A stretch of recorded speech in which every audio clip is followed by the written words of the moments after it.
A major tsunami has struck northeastern Japan, sending a 4-meter wall of water inland, which is currently causing widespread devastation. Now, the tsunami that is currently underway in the northeast of the country was caused by an 8.9 magnitude earthquake, and that struck 130 kilometers off the Pacific coast.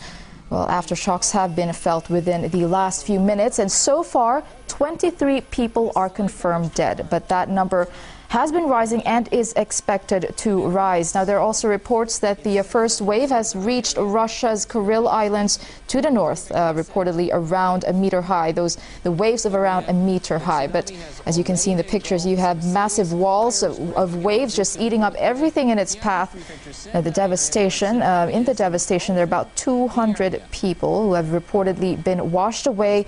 Several others missing on Japan's Sendai Island. Now, that is the part of the country that's closest to the epicenter. Of course, the damage, the quake itself was also felt in Tokyo, with fires and injuries widely reported.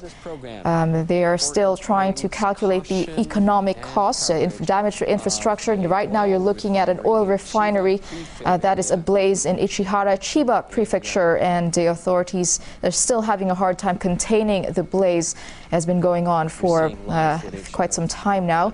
Now, the Narita International Airport is also reportedly shut down. Now, just to remind you, an 8.9 earthquake hit the northeastern part of the country. That's at around 2:46 local time in Japan. That was in the middle of the afternoon. Widespread destruction being reported. Now, the Russian president has been giving his reaction to the tragedy. Dmitry Medvedev is pledging support for Japan, saying that Moscow and Tokyo can work together to combat this natural disaster.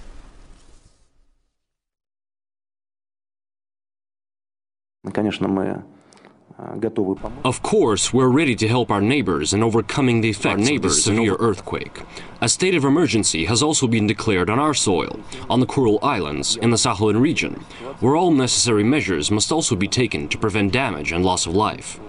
The tsunami has already reached our shores, and we must all be consolidated at this time. I'm now ordering the emergencies minister to present a plan of assistance to Japan. Well, the Prime Minister of Japan has also given a statement earlier to calm the citizens as the devastation continues to unfold. He did say that there has been no damage to nuclear power plants, although there are about 14 industrial complexes that have been affected by the earthquake. Now, as of the moment, we have the government confirming 18 deaths, and this number is expected to rise.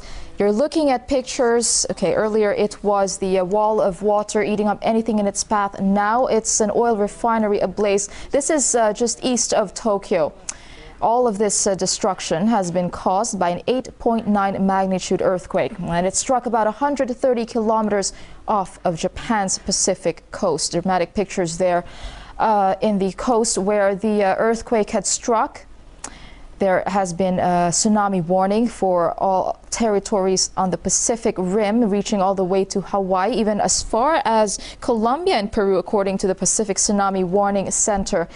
Well, the wave has also reached Russia's Kuril Islands to the north, reportedly around a meter high. But in Japan, you have a 4-meter high wave sweeping into the Miyagi Prefecture. We have been looking throughout the day at dramatic pictures of water engulfing cars, buildings, and ships. Now, about 200 people have reportedly been washed away, several others missing on Japan's Sendai Island. That is a part on the coastal area that is closest to the epicenter.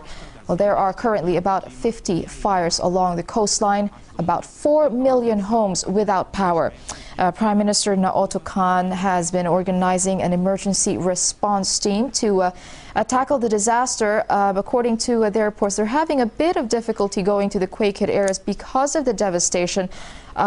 Communication is crippled. The international airport is currently closed. Again, we heard a statement from Russia's President Dmitry Medvedev. He reiterated that they will help each other to deal with the catastrophe.